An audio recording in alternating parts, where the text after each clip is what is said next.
Primeur Info. Radio Télé Primeur. Primeur Info.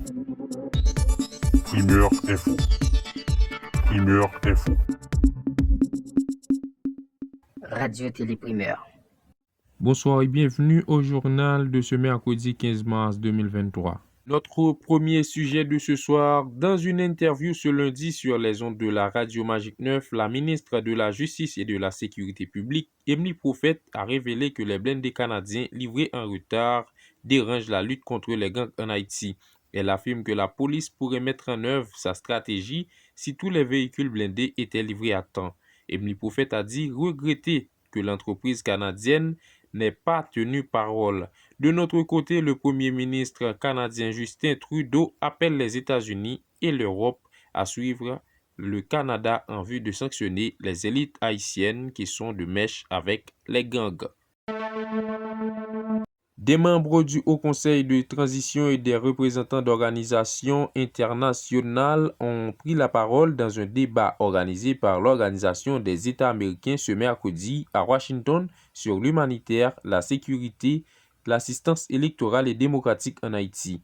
Lors de ce débat, la présidente du HCT, Myrlande Hippolyte Maniga, a fait savoir qu'il serait impossible d'organiser des élections sans mettre les gangs qui tiennent la population hors d'état de nuire. Pour sa part, Hélène Lalim, la chef sortante du Bureau intégré des Nations Unies en Haïti, BINU, précise qu'Haïti dispose seulement de 9000 policiers actifs pour garantir la sécurité de la population.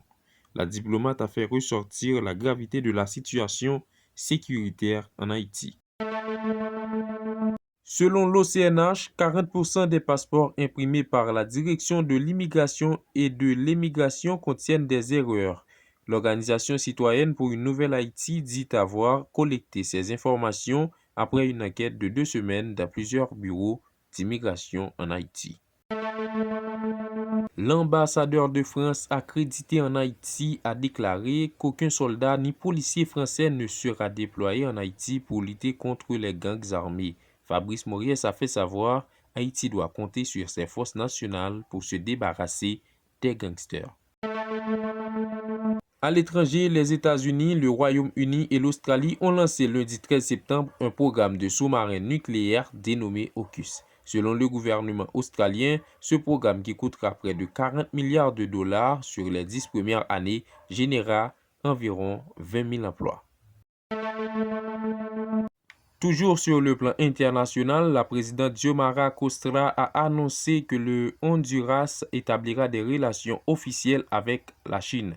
Dans un message sur Twitter, elle a déclaré avoir donné des instructions au ministre des Affaires étrangères, Eduardo Reina, pour gérer l'ouverture de ces relations officielles avec Pékin. Il convient de noter que l'établissement des relations diplomatiques avec la Chine entraîne automatiquement la rupture de celle-ci avec Taïwan.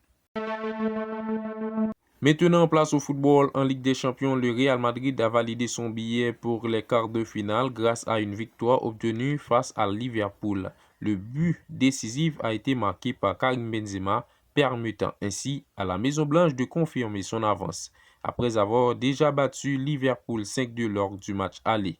Le score cumulé s'établit donc à 6-2 en faveur du Real Madrid.